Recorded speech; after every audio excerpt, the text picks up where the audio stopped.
लंबी जद्दोजहद के बाद आखिरकार बागेश्वर जिले को नया जिलाधिकारी मिल ही गया। नैनीताल जिले के मुख्य विकास अधिकारी विनीत कुमार ने आज बागेश्वर में बतौर जिलाधिकारी कार्यभार ग्रहण कर लिया। विनीत 2013 बैच के आईएएस अधिकारी हैं। विनीत कुमार ने देर शाम जिला मुख्यालय पहुंचकर कार्यभार की औपचारिकताएं पूरी की। उन्होंने जिलाधिकारी कार्यालय में अधिकारियों से मुलाकात के बाद ट्रेजरी कार्यालय का भी निरीक्षण किया। बहरहाल बागेश्वर जिले को प्रशासनिक मुखिया तो मिल गया, लेकिन फिलहाल उनकी राह आसान नहीं है।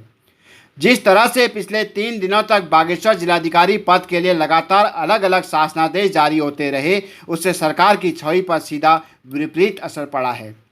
नवनियुक्त जिलाधिकारी के लिए सबसे बड़ी चुनौती स्थानीय स्तर पर जनप्रतिनिधियों के साथ तालमेल बैठाते हुए काम करना होगा। पर्वतीय क्षेत्र होने के कारण उनके सामने तमाम भौगोलिक चुनौतियां भी आएंगी, जिनके समाधान में उन्हें सूझबूझ का परिचय देना होगा। 2013 के आईएएस ऑफिसर रहे विनीत कुमार इससे पहले उधमसिंह नगर, रानीखेत, देहरादून, उत्तरकाशी और नैनीताल में अपनी सेवाएं दे चुके हैं। लंबा प्रशासनिक अनुभव उनके पास है, लेकिन अन्य जिलों से बागेश्वर की परिस्थितियां अलग हैं। अब देखना होगा कि वे अपने अनुभव का लाभ किस तरह आम जनता तक पहुंचाते हैं। मीडिया से अपनी पहली मुलाकात में उन्होंने कई बातों का जिक्र किया, साथ ही अपनी प्राथमिकताएं भी गिनाई। उम्मीद है कि वे इस पर खरे भी उतरेंगे। हाँ, मेरा नाम विनीत है और मैं 2013 बैच के आईएएस ऑफिसर हूँ और बेसिकली मेरी जो पढ़ाई वगैरह हुई है वो सब मुंबई में हुई है। और उसके बाद में जो मैंने ग्रेजुएशन किया है वो मैंने बीटेक किया है आईआईटी बॉम्बे से सिविल इंजीनियरिंग में। इसके बाद मैंने कुछ साल रेलवेज़ में भी जॉब करी है और फिर उसके बाद में मेरा आईएएस में सिलेक्शन हो गया।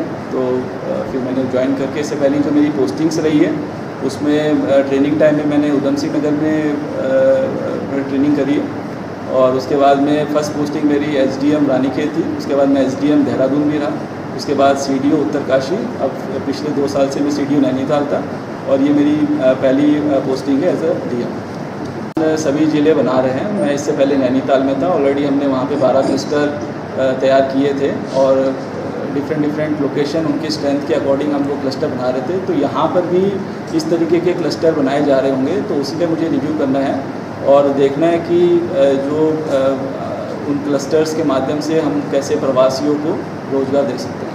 सर थोड़ा सा देखिए, सबसे पहले जो इमीडिएट जो हमारी प्राथमिकता रहेगी, क्योंकि आप सभी जानते हैं कि अभी कोविड का संक्रमण चल रहा है, तो कोशिश ये रहेगी कि बागेश्वर के लोगों को और बागेश्वर क्षेत्र में संक्रमण को किस तरीके से हम रोक सकते हैं। और जो भी हमारी गाइडलाइंस है गवर्नमेंट ऑफ इंडिया की, स्टेट गवर्नमेंट की जो भी गाइडलाइंस आ रही है, उसको किस तरीके से हम लोग इफेक्टिवली इम्प्लीमेंट करके संक्रमण को रोक सकते हैं। उसके बाद में जो क्योंकि हमारा जो पहाड़ी क्षेत्र है वहाँ पे जो मेजर जो प्रॉब्लम्स है वो एजुकेशन और हेल्थ की होती है, तो मेरा फोकस भी उसी पे रहेगा कि किस तरीके से हम लोग यहाँ पे जो है एजुकेशन और हेल्थ को हम लोग और बेहतर बना सकते हैं, चाहे वो इंफ्रास्ट्रक्चर को लेकर हो, ह्यूमन रिसोर्स को लेकर हो, कि जो हमारे रिमोट एरियाज़ है वहाँ तक भी हम स्वास्थ्य की सुविधाएँ और एक बेहतर शिक्षा की सुविधाएँ हम प्रोवाइड करवा सकें। इसके अलावा बागेश्वर जो है वो टूरिज़्म के लिए भी काफ़ी जाना जाता है, काफ़ी टूरिस्ट भी का भी आवागमन यहाँ पे रहता है।